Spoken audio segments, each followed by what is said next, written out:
Hi friends, வணக்கம் and welcome to Shamu's recipes Tamil. இன்னைக்கு நம்ம ரெசிபி டேஸ்டியான தஹ்னி ஹல்வா. ஹல்வானா இது நம்ம ஊர் ஹல்வா மாதிரி சூயியா ஸ்ட்ரெச்சியா இருக்காது. இது ஒரு மிடில் ஈஸ்ட் ரெசிபி. இதை டர்க்கிஷ் ஹல்வான்னு சொல்லுவாங்க.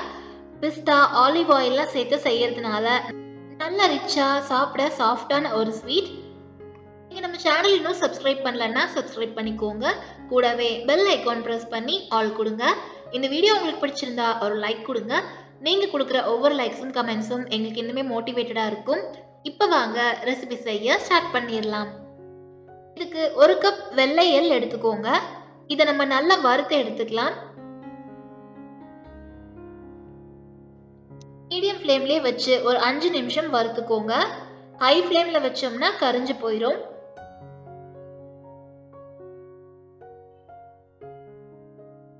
எள்ளு வறுபட்டுருச்சுன்னா நல்ல வாசனை வரும். லைட்டா கலர் சேஞ்ச் ஆகும்போது எடுத்துடலாம். இப்ப எள்ளு நல்ல ரோஸ்ட் ஆயிருக்கு. இதை ஒரு பிளேட்டுக்கு மாத்தி ஆற வச்சிடலாம். இந்த ஸ்வீட்க்கு சுகரை பவுடர் பண்ணி தான் சேர்க்கணும். ஸோ ஒரு கப் எள்ளுக்கு அரை கப் சர்க்கரை எடுத்துக்கலாம். சர்க்கரையை ஒரு மிக்ஸி ஜார்ல சேர்த்து கூடவே 4-5 ஏலக்காயை இது கூட சேர்த்து பவுடர் பண்ணிக்கலாம். இப்ப எள்ளு நல்லா ஆறி இருக்கு. இதையும் மிக்ஸி ஜார்ல சேர்த்து அரைச்சுக்கலாம். எள்ளு நல்லா அரைப்படணும். இதை ஃபைன் பவுடரா ஆக்க முடியாது. ஏன்னா எள்ளுல ஆயில் கண்டென்ட் இருக்கு. அரைக்கும் போது ஆயில் கண்டிப்பா ரிலீஸ் ஆகும். அதனால ஒன்றும் பிரச்சனை இல்லை. பாருங்க, இந்த மாதிரி செமி பேஸ்ட் மாதிரி அரைச்சிட்டு இது கூட 3/4 கப் ஆலிவ் ஆயில் சேர்த்து இன்னும் நல்லா அரைச்சிக்கலாம். இந்த மாதிரி அரைச்சிட்டு ஒரு பவுலுக்கு மாத்திக்கலாம்.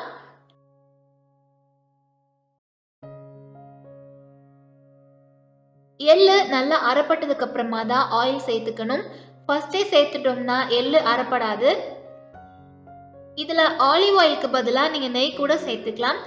பட் ஆத்தென்டிக்கா செய்யும் போது ஆலிவ் ஆயில் யூஸ் பண்ணி தான் செய்யறாங்க. இப்ப இது கூட ஒரு கப் பால் பவுடர் சேர்த்து நம்ம பவுடர் பண்ணி வச்சிருக்கிற சுகரையும் சேர்த்து நல்லா மிக்ஸ் பண்ணிக்கலாம்.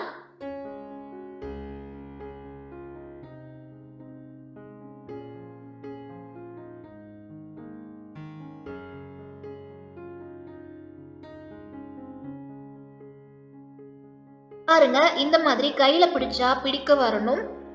உதிர்த்து விட்டோம்னா உதிரணும். இந்த அளவுக்கு நல்லா பிசைஞ்சுக்கலாம். ஒரு ட்ரேல கொஞ்சமா நெய் அப்ளை பண்ணி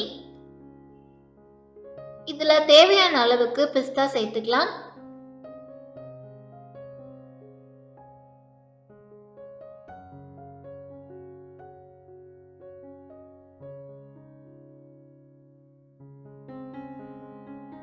இதுக்கு மேல எள்ளு மிக்சரை சேர்த்து ஈவனா ஸ்ப்ரெட் பண்ணி நல்லா டைட்டா பிரஸ் பண்ணுங்க.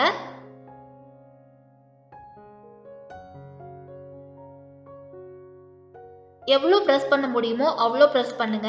அப்பதான் இது நல்லா செட் ஆகும். கட் பண்றதுக்கும் கரெக்டா வரும். இந்த மாதிரி பண்ணிட்டு இதுக்கு மேலேயும் பிஸ்தாஸ் ஆட் பண்ணிக்கிறேன். நான் ஃபர்ஸ்டே சொன்ன மாதிரி இந்த ரெசிபிக்கு நிறைய பிஸ்தாஸ் ஆட் பண்ணி தான் செய்வாங்க. நம்ம எள்ளு அரைக்கும் போது அது கூடயும் கொஞ்சமா பிஸ்தாஸ் ஆட் பண்ணி அரைச்சு எடுத்துக்கலாம். இதையும் லைட்டா பிரஸ் பண்ணிட்டு இதை 2ல இருந்து 3 மணி நேரத்துக்கு ஃப்ரிட்ஜில் வச்சிருங்க.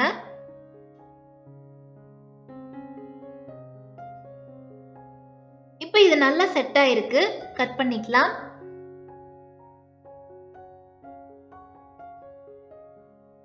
நம்ம நல்லா டைட்டா பிரஸ் பண்ணும்போது தான் இந்த மாதிரி கட் பண்ணி பீசஸ் கரெக்டா எடுக்க வரும். மற்ற ஸ்வீட்ஸ் மாதிரி இதை நம்ம ட்ரேக்கு மாத்திட்டு அப்படியே செட் பண்ணி எடுத்தோம்னா இதை பீஸ் போட முடியாது, உதிர்ந்து தான் வரும். பாருங்க, எல்லாத்தையும் அழகா கட் பண்ணி எடுத்தாச்சு. இப்போ நமக்கு டேஸ்டியான தஹ்னி ஹல்வா ரெடி ஆயிருச்சு. எள்ளோட ஃப்ளேவரில் பிஸ்தாஸோட க்ரன்ச்சியாக சாப்பிட ரொம்பவே டேஸ்டியாக இருக்கும். இது கன்சீவாக இருக்க லேடிஸை தவிர மற்ற எல்லாருமே சாப்பிடலாம். எள்ளில் நிறைய கால்சியம் இருக்குது. ஸ்ட்ராங் போன்ஸ்க்கும் பிளட் கொலஸ்ட்ராலை கண்ட்ரோல் பண்ணுறதுக்கும் இது ரொம்பவே ஹெல்ப் பண்ணும்.